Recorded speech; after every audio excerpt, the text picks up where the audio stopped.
Detail में उन्होंने वहां प्रेस को एड्रेस किया था और उन्होंने बता दिया था कि डाची गांव में क्यों मीटिंग हुई, मकसद क्या था, किस लिए हुआ।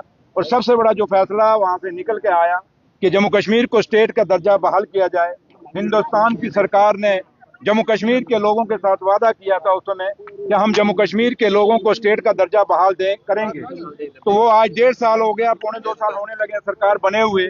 इलेक्शनों के बाद अभी तक वो स्टेट का दर्जा हमारा बहाल नहीं किया गया, क्योंकि स्टेट के दर्जा ना बहाल होने के घर में कारण आज घर घर में बच्चा बेरोजगार है, लोगों के डेवलपमेंट के इशू रुके हैं, पानी और बिजली की प्रॉब्लम्स हैं, जो बेसिक जरूरतें हैं लोगों की, वो फंडिंग जो दिल्ली की सरकार से हमें आती है वो आज स्टेट के मुताबिक नहीं आ रही, बल्कि एक यूटी के मुताबिक आ रही है। तो इसलिए स्टेट का दर्जा हमारा बहाल होना चाहिए। उसके लिए सबसे बड़ा जो फैसला डाची गांव से जो निकल के आया वो यही है कि हम अगर हमें हिंदुस्तान की सरकार जम्मू कश्मीर को अपना वादा पूरा नहीं करेगी, स्टेट का दर्जा बहाल नहीं करेगी, तो हमें मजबूरन एक सिंबल ऑफ प्रोटेस्ट हमें वहां पे दिल्ली जाएंगे और वहां जाके जंतर मंतर पे अपना धरना देंगे और हिंदुस्तान को बताएंगे कि जम्मू कश्मीर के साथ जो हिंदुस्तान की सरकार ने हमें वादा किया था वो वादा पूरा नहीं कर रहे।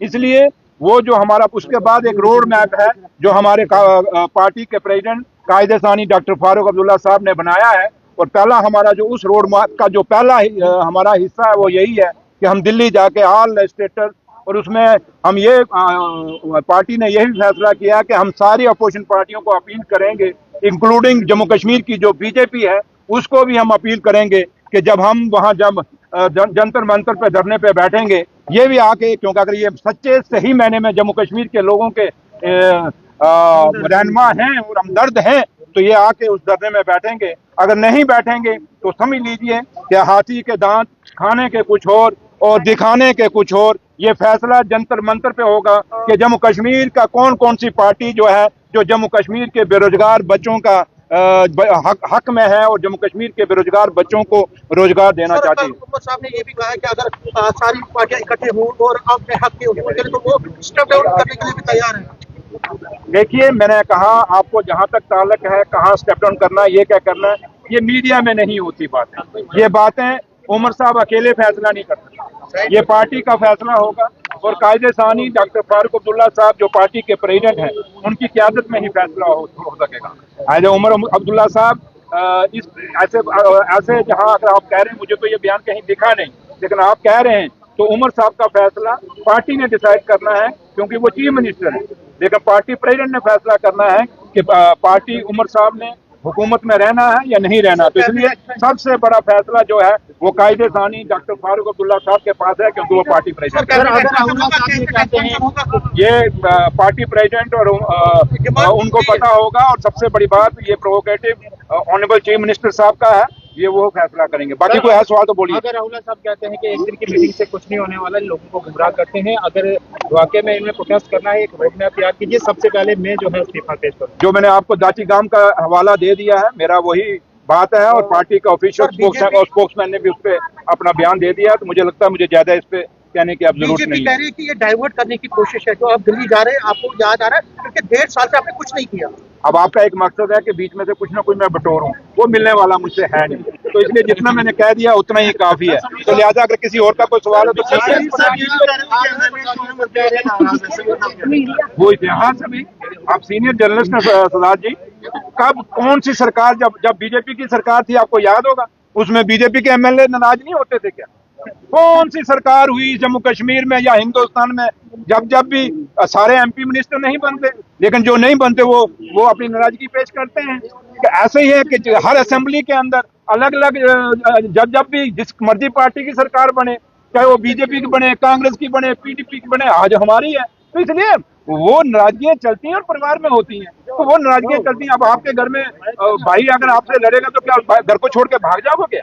तो इसलिए छोड़िए इन बातों को, ये चलता है। अब समीर साहब का काम ही आपको पता तड़का लगाना, अब तड़का इनका लगेगा नहीं, तड़का लगाना तो ढाबे पे जाए वहां दाल को तड़का लगाए। बीजेपी एमएलए कह रहे हैं कि मीटिंग में जम्मू डिवीजन के तीनों मिनिस्टर्स की इंसल्ट की गई, उन्हें टारगेट किया गया, ये बात हमें बर्दाश्त नहीं है। मैं अपने लीडर और कायद और जम्मू कश्मीर के मुख्यमंत्री जनाब उमर अब्दुल्ला साहब का और कायदे सानी डॉक्टर फारूक अब्दुल्ला साहब का मैं शुक्रिया अदा करता हूँ कि मैं एक छोटे से परिवार गाँव से, उस बॉर्डर के इलाके से मैं पैदा हुआ वहां से निकला, निशारा से इलेक्शन लड़ा और एक छोटे से फौजी सिपाही का बेटा हूं मैं। बड़े छोटे गरीब परिवार से यहाँ तक पहुंचा हूं, डिप्टी चीफ मिनिस्टर मुझे बनाया। इसलिए मेरे खानदान को जो इज्जत और मान और सम्मान मेरे लीडरों ने दिया है, मेरे लिए बहुत बड़ा है। और मैं माँ वैष्णो देवी का और माँ बावे वाली का शुक्रिया अदा करता हूँ कि जिन्होंने मुझे ये इज्जत नवाजी है, जिनके आशीर्वाद से मैं आज जम्मू कश्मीर का डिप्टी चीफ मिनिस्टर हूँ। इसलिए मेरे लीडर ने जो मुझे दिया है, जो मुझे बनाया है, मैं अपने दोनों लीडरों का शुक्रिया करता हूँ और अब ऋणी हूँ। मेरा खानदान जब तक ये चलेगा, ये दुनिया चलेगी, हमेशा इस खानदान जो है सुरेंद्र चौधरी का ऋणी रहेगा, डॉक्टर फारूक अब्दुल्ला साहब का और उमर अब्दुल्ला साहब का, क्योंकि डिप्टी चीफ मिनिस्टर पे पहुंचना कोई छोटी बात नहीं है। लेकिन आप लोग जब आज मेरे सामने यहाँ खड़े हो, मैं एक जरूर बात कहूंगा, मैं जम्मू के लोगों से अपील करना चाहूंगा।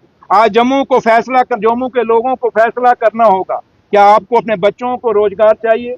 आप क्या आज रोजगार जो आपके दुकानें चल रही हैं, शुक्र करिए उमर अब्दुल्ला साहब का, अगर वो दरबार मूव ना करता तो मेरे ख्याल आपकी जम्मू की पूरी अर्थव्यवस्था खत्म हो गई थी। इसलिए मैं जम्मू के लोगों को अपील करूंगा, चाहे वो सिविल सोसाइटी है, चाहे बार एसोसिएशन है, चाहे वो चैम्बर है, चाहे वो स्टूडेंट ऑर्गेनाइजेशन है, चाहे वो एम्प्लॉइज ऑर्गेनाइजेशन है, जिस तरीके के एनजीओ है, मैं सबसे अपील करूंगा कि आप अपने मुद्दे तय करें। मैं जम्मू शहर की बात नहीं, मैं जम्मू प्रोविंस की बात कर रहा हूँ। आप मुद्दे तय करिए कि किन मुद्दों पे हमने अपना स्टैंड लेना है और किन मुद्दों पे हमने पार्टियों को सपोर्ट करना है। खाली यही नहीं कि हम नारे मारते रहेंगे, 75 साल में नारे मारते हो गए जम्मू को, लेकिन जम्मू ने जब भी हिस्सा लिया लड़के लिया। तो आज जम्मू के लोगों को दोबारा खड़ा होना पड़ेगा। यहाँ चंद लोग कोई छोटे मोटे से पोर्टल लेके आ जाते हैं या छोटे मोटे से कोई लोग आ जाते हैं और अपना बयान देते हैं और बात निकलती है, वो बात नहीं। जम्मू की रहनुमाई हमेशा एनजीओज ने की है, सोशल ऑर्गेनाइजेशंस ने की हैं, सिविल सोसाइटी ने की है, बार ने की है, चैम्बर ने की है, ट्रांसपोर्ट एसोसिएशंस ने की हैं, एम्प्लॉइज एसोसिएशंस ने की हैं। जितने भी, हमेशा कभी भी जम्मू पॉलिटिकल लोगों के ऊपर डिपेंडेंट नहीं रहा। और आज फिर एक वक्त आया है कि जम्मू के लोग, चाहे वो मेरे बुजुर्ग हैं, चाहे वो मेरी माताएं हैं, चाहे मेरा भाई है, चाहे मेरे बहनें हैं, हर आदमी को अपनी जिम्मेवारी समझनी पड़ेगी। आपको पॉलिटिकल पार्टियों के ऊपर डिपेंड ना होकर आपको अपना और मेरे उन बुजुर्गों ने जैसे जम्मू के लिए हमेशा अपना हिस्सा लिया, उसी तरीके से आज जम्मू के लोगों को इकट्ठा होकर अपने हिस्से की लड़ाई लड़नी पड़ेगी। ये रोज टीआरपी के लिए नहीं। जनता पार्टी की आज रैली दिल्ली में है, मैं तो ये सोच रहा था कि मेरा समीर भाई आज कोकराझ रैली में होगा, क्योंकि आप भी तो बेरोजगार हो। समीर भाई आप क्यों नहीं गए? मुझे लगता है, और जिस दिन जाओगे बीजेपी वाले आपको इंटरव्यू देना बंद कर देंगे। Thank you.